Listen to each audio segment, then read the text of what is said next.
सांख्यिकी के पार्ट में अपन ने देख रहे थे समांतर माध्य किस प्रकार से कैलकुलेट करेंगे, और समांतर माध्य में पिछले पार्ट में यह देखा था कि इंडिविजुअल सीरीज में किस प्रकार से कैलकुलेट किया जाता है। अब नेक्स्ट पार्ट आपका जो आता है वह आता है खंडित श्रेणी में समांतर माध्य की गणना किस प्रकार से की जाएगी।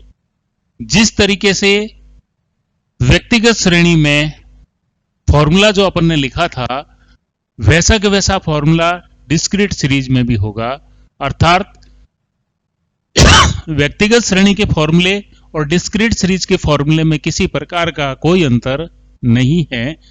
इसमें भी कैलकुलेट करने के दो मेथड आपके पास है, दो रीतियां हैं। पहला आपकी डायरेक्ट मेथड है, और डायरेक्ट मेथड में अपन किस प्रकार से कैलकुलेट करते थे, प्रत्यक्ष रीति में समांतर माध्य जो कैलकुलेशन करने का जो तरीका था वो अपन सिग्मा एक्स लिखते थे। खंडित श्रेणी में एक चीज इसके साथ और जोड़ दी जाती है, ये एक्स नहीं रह करके खंडित श्रेणी वो होती है जो पूर्णांकों में लिखी हुई होती है, और उसके साथ में जो आपकी जो होती है वो फ्रीक्वेंसी दी हुई होगी, अर्थात पूरे नंबर 4.5 पूरा नंबर है। हालांकि ये लिखा हुआ दशमलव में है, लेकिन 4 पॉइंट पार्ट पूरा है, केवल 4.5 को ही लेना है या 5.5 को ही लेना है, इसलिए यह पूरा अंक है, पूरे फिगर है। अब इसके साथ क्या होता है, फ्रीक्वेंसी जुड़ी हुई होती है। तो इंडिविजुअल सीरीज का जो फॉर्मूला अपन ने सिग्मा एक्स लिखा था उस सिग्मा एक्स में एक संशोधन कर देंगे। यहां चूंकि फ्रीक्वेंसी भी लिखी हुई है तो अपन इसके साथ में फ्रीक्वेंसी को और जोड़ देंगे, मींस सिग्मा एफ एक्स को एन से विभाजित कर देंगे।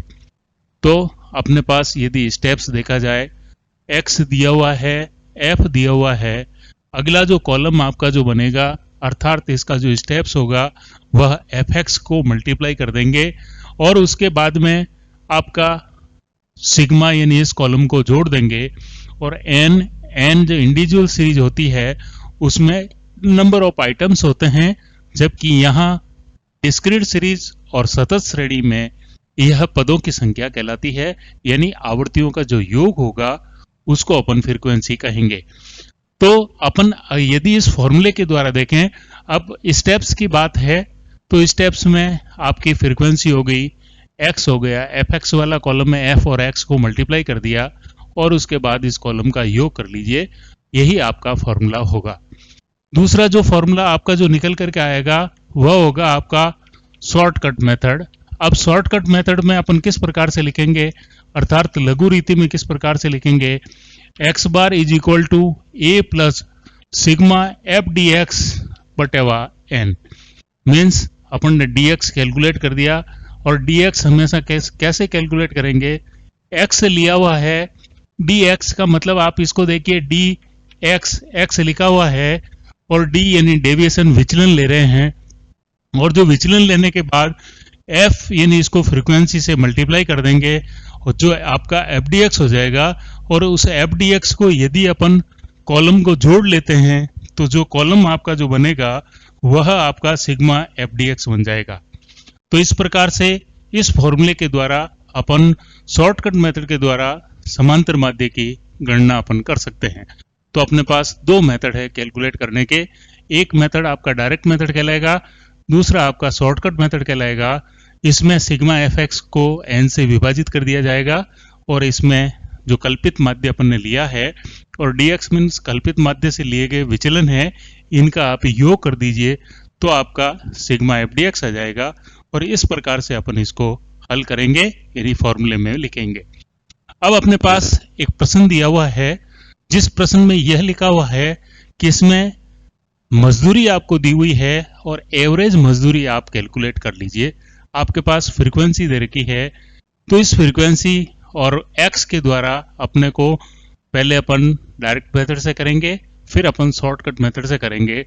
तो वेज और फ्रीक्वेंसी है। अगला कॉलम जैसे मैंने आपको बताया था कि फॉर्मूला आपका यहाँ लिखा हुआ है एफ एक्स, अगला कॉलम आप एफ एक्स का ले लीजिए, फिर इसका जोड़ कर लीजिए और एन से विभाजित कर लीजिए। इन सब का योग किया, एन इज इक्वल टू 500 आया।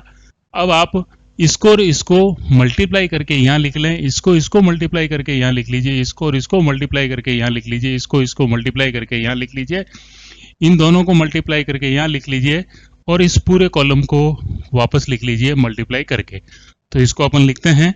तो पहला कॉलम अगर 4.5 को यदि अपन मल्टीप्लाई करते हैं 150.5 आया, फिर इसको अगर 40 से मल्टीप्लाई किया 220 हुआ, फिर 312 हुआ, फिर 750 हुआ, फिर आपका 1062.5 हुआ, 826.5, 451.5 और फिर है 253 और उसके बाद आता है इसका यदि अपन जोड़ करते हैं तो जो होगा वो होगा 4033। कैलकुलेशन पर मैंने आपको ज़्यादा जोर इसलिए नहीं दिया, आपकी जानकारी में मैं ला दूं कि सांख्यिकी वाले पेपर में अपने को कैलकुलेटर अलाउ होता है, तो इसलिए ये मल्टीप्लिकेशन वाला जो कार्य है, डिवाइड वाला है या जिसकी जोड़ करनी है, बाकी करनी है, आप कैलकुलेटर का सहारा ले सकते हैं। तो आपकी जोड़ बाकी आपकी आसान हो जाएगी और एक्यूरेसी भी रहेगी और समय भी कम लगेगा। तो अपन ने इसको कैलकुलेट कर लिया और इस प्रकार से अपन कैलकुलेटर द्वारा कर लेंगे। फिर इसका जो जोड़ किया, जो आपका आएगा सिग्मा एफ एक्स। अब सिग्मा एफ एक्स जब आपका आ गया तो प्रत्यक्ष रीति के द्वारा समांतर माध्य किस प्रकार से कैलकुलेट करेंगे, X bar is equal to sigma F X upon N, और फॉर्मूला आपका जो हो गया 4033 को डिवाइड करेंगे अपन 500 से, और जो आपकी एक्स बार की जो वैल्यू आएगी वो आएगी 8.07 और यही आपका समांतर माध्य होगा। यानी समांतर माध्य की जो वैल्यू आएगी वह 8.07 होगी। ये था आपका प्रत्यक्ष रीति के अनुसार समांतर माध्य किस प्रकार से कैलकुलेट करेंगे। अब नेक्स्ट पार्ट अपन देखते हैं लघु रीति के द्वारा किस प्रकार से इसको कैलकुलेट करेंगे। इसको हटाते हैं और इस एफ एक्स वाले कॉलम को भी आपको हटा दें ताकि समझने में आपको आसानी रहेगी। अब अपन शॉर्टकट मेथड के द्वारा समांतर माध्य को कैलकुलेट करते हैं। मीन्स सबसे पहले जो आपका x यानी पद मूल्य दिए हुए हैं, उन पद मूल्यों में से किसी एक को कल्पित माध्य मान लीजिए। कल्पित माध्य आप किसी को भी मान सकते हैं, इस सीरीज में जो है उसको भी माना जा सकता है और इस सीरीज के बाहर भी किसी भी पद को मान सकते हैं। लेकिन सीरीज में होने से आपको यह आसानी होगी कि एक मूल्य जो होगा वो कम से कम आपका शून्य हो जाएगा। तो इसमें ऐसे मूल्यों का चुनाव करना चाहिए जिसकी फ्रीक्वेंसी अधिक हो ताकि कैलकुलेशन छोटा हो जाए और वो फिगर आपका 0 हो जाए। जैसे यदि अपन इसमें से देखें तो अपने 8.5 के सामने जो फ्रीक्वेंसी आ रही है वह 125 आ रही है। मीन्स यदि 8.5 को यदि अपन कल्पित माध्य मान लें तो a इज इक्वल टू 8.5 हो गया। इसको यदि अपन ने कल्पित माध्य माना तो कल्पित माध्य मानने के बाद इससे डेविएशन लेंगे और डेविएशन यानी डेविएशन टेकन फ्रॉम x में से लिए गए विचलन, तो ये x है, इसमें से विचलन लिया तो सीधा सा है 8.5 में से 8.5 अगर जाता है तो आपका शून्य बच जाएगा। 8.5 में से 7.5 गया तो 1 हो गया, ये 2 हो गया, ये 3 हो गया और ये 4 हो गया, ये 1, 2 और 3 हो गया।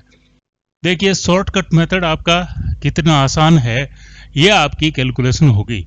पहले अपन ने जो कैलकुलेशन की थी, हालांकि कैलकुलेटर कर रहा था, फिर भी अपनी सुविधा के लिए अगर अपन ऐसे ही अगर करते तो यह थोड़ी सी कैलकुलेशन आपकी टिपिकल हो जाती है।